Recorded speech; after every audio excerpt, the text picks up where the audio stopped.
रीवा जिले के देव तालाब सीट से वरिष्ठ बीजेपी के विधायक गिरीश गौतम मध्य प्रदेश विधानसभा के निर्विरोध अध्यक्ष चुने गए हैं।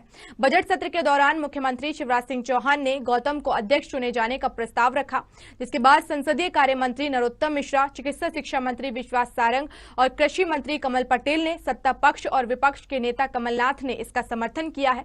वहीं साधना न्यूज के एडिटर इन चीफ शिशिर उपाध्याय ने गिरीश गौतम से खास बातचीत की है। आइए सुनते हैं। नमस्कार, मैं डॉक्टर शिशिर उपाध्याय। हम एक बार फिर आज से 30 साल पुराना इतिहास के पीछे अगर पन्ने पलटें तो एक समय बिंद के शेर के रूप में हम इंटरव्यू किया करते थे श्रीनिवास तिवारी जी का, और लंबे समय से इंतजार था हमको। जब जब मंत्रिमंडल का विस्तार होता था हम पूछते थे कि उसमें गिरीश गौतम कहाँ है। उस बिंद के शेर को ध्वस्त करने के बाद ये हर प्रदेश के नागरिक और देश के नागरिक के मन में था कि वो गिरीश गौतम मंत्रिमंडल का हिस्सा क्यों नहीं है।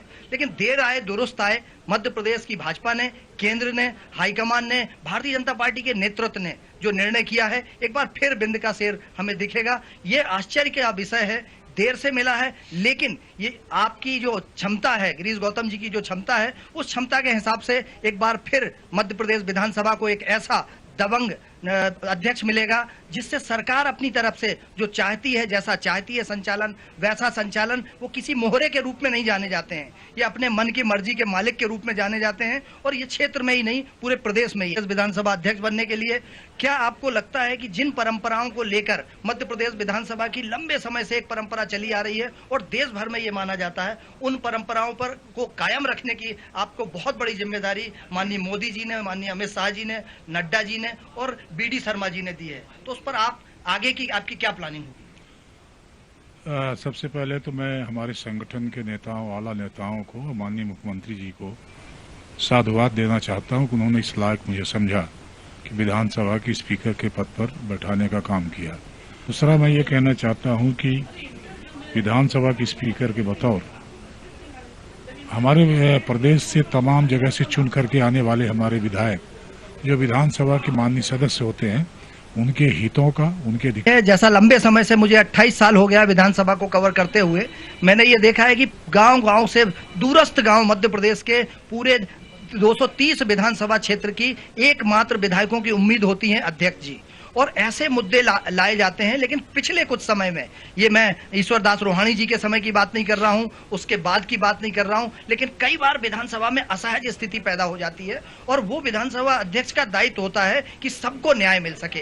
तो क्या, क्योंकि विपक्ष बहुत स्ट्रांग है इस बार, इसके पहले जब श्रीनिवास तिवारी जी थे, ईश्वर दास रोहाणी जी थे, उतना विपक्ष स्ट्रांग नहीं था। लगभग 90 से ऊपर अभी विधायक हैं और बहुत आक्रोशित रहते हैं, आक्रामक रहते हैं, तो आपके ऊपर बड़ी जिम्मेदारी है। नहीं है, मैंने इसीलिए कहा ना कि जिस जिम्मेदारी का निर्वहन करने मैं जा रहा हूं, उसमें माननीय सदस्यों के हित का और उनके अधिकारों का संरक्षण करना प्राथमिकता है। और मैं ऐसा समझता हूं कि जो माननीय विधायक आते हैं, माननीय सदस्य आते हैं, वो भी अपने क्षेत्र के विकास के लिए, प्रदेश के कल्याण के लिए, प्रदेश के विकास के लिए ही बात करते हैं।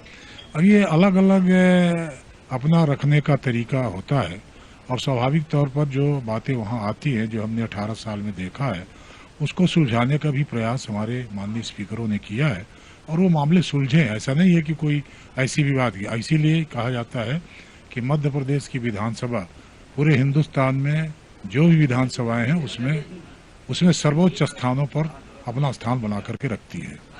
अध्यक्ष जी, एक लंबे समय से ये माना जाता है, पिछला डॉक्टर सीतासरण शर्मा जी के कार्यकाल में विपक्ष ने आरोप लगाया था कि वो राजनीतिक संरक्षण के तहत विपक्ष को बोलने का मौका नहीं देते हैं, लेकिन अध्यक्ष होता है पूरे मध्य प्रदेश का अध्यक्ष होता है, और 230 बल्कि 230 में से एक आपको छोड़ दिया जाए तो शेष बाकी का संरक्षण आपकी जिम्मेदारी है। तो विपक्ष को भी आप क्या संदेश देना चाहेंगे कि आपके कार्यकाल में हर एक की बात सुनी जाएगी?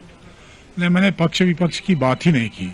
मैंने सीधे ये कहा है कि मध्य प्रदेश की विधानसभा में माननीय सदस्य जो हैं, उनके हितों का, उनके अधिकारों का संरक्षण करने की जिम्मेदारी मुझे मिली है, उसको पूरा करने का प्रयास करूंगा। हमारे देश भर के साधना न्यूज के सभी चैनलों के दर्शकों को, और जो खासकर मध्य प्रदेश के हमारे दर्शक हैं, उनको आपकी तरफ से बहुत बहुत शुभकामनाएं। और आप मध्य प्रदेश के आम जनता को क्या संदेश देना चाहेंगे, क्योंकि एक आपकी नई शुरुआत, उम्मीदें बहुत हैं प्रदेश की जनता को और नेताओं को भी उम्मीदें हैं, तो आप क्या संदेश देना चाहेंगे? मैं ये जनता से यही कहना चाहता हूँ कि मध्य प्रदेश की विधानसभा में जिस परंपराओं का अभी तक पालन होता रहा है उसमें किसी तरह की कहीं भी एक भी खरोंच नहीं आने दूंगा और प्रयास यही करूंगा कि उसकी अपेक्षा जो विधानसभा से होती है उसकी पूर्ति हो सके, इस दिशा में प्रयास करूंगा।